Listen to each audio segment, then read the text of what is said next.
Quelques minutes seulement avant la fermeture, 2 hommes font irruption dans la supérette. L'un d'eux est armé. Il m'a dit bouge pas, va à la caisse. Et puis à moi, ils m'ont attrapé et serré contre la caisse, quoi. Donc une fois qu'ils avaient pris, on a tout laissé faire. À l'intérieur de la caisse, la recette de la journée, tout juste 700 €. Leur butin en poche, les braqueurs n'en restent pas là et rouent de coups Philippe, le gérant. Il s'en prend à moi violemment. Pourquoi il fait ça? Est-ce qu'il va aller plus loin?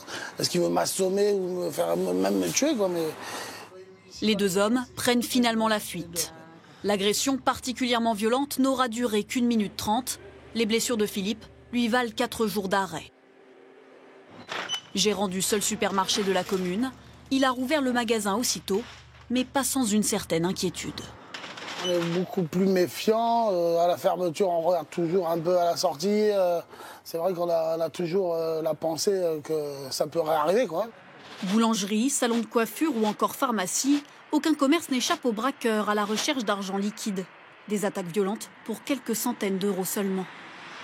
À Châteauguay, dans son bureau de tabac, Oran ne travaille jamais sans sa bombe lacrymogène à portée de main, même si la loi lui interdit de l'utiliser.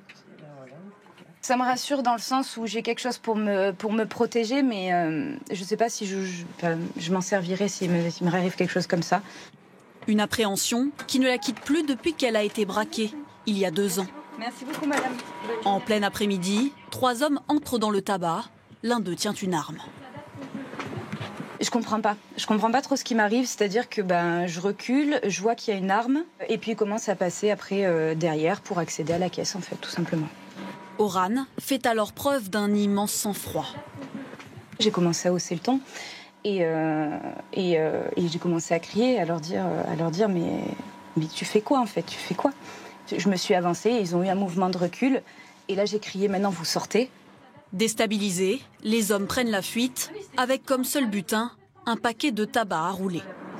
Des agresseurs visiblement inexpérimentés qui risquent tout de même jusqu'à 20 ans de prison et 150 000 € d'amende. Des attaques comme celle-ci, la gendarmerie nationale en a recensé près de 700 en 2023, soit une augmentation de 11% en un an. Pour plus de sécurité, Olivier, lui, a équipé ses boulangeries avec ses caisses renforcées. Tous les billets sont serrés par là, restent stockés dans ce monnayeur qui est solidement amarré et fixé. Dans le tiroir, Un ticket resto, CB. Mais plus de billets. Les vendeurs ne peuvent pas accéder au contenu du monnayeur. Merci bien, bonne journée. On n'a pas de crainte que quelqu'un vienne et nous dise donne-moi la caisse, parce qu'on ne peut rien faire techniquement sur la caisse. À moins de démonter vraiment le caisson et de partir avec, mais c'est vraiment très très bien scellé et c'est très très lourd. 30 s'il vous plaît. Merci. Un outil pour dissuader les braqueurs qui a tout de même un prix. On va tourner aux alentours des 20 000 €, entre 20 et 25 000 €, donc c'est un impact qui est conséquent.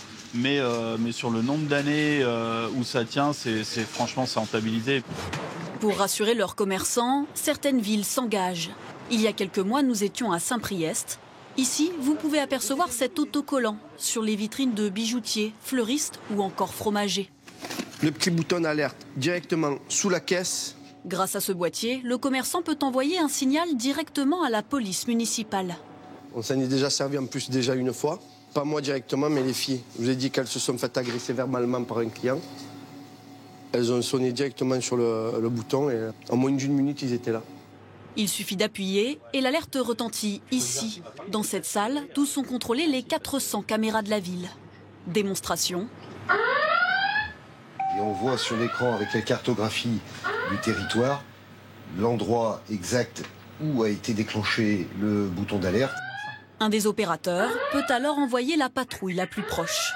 Depuis le début de son installation il y a 2 ans, aucun déclenchement pour des braquages, mais le boîtier rassure et ne coûte rien aux commerçants. Il est financé par la ville et la région. Face à la demande, une 50aine de magasins supplémentaires devraient être équipés cette année.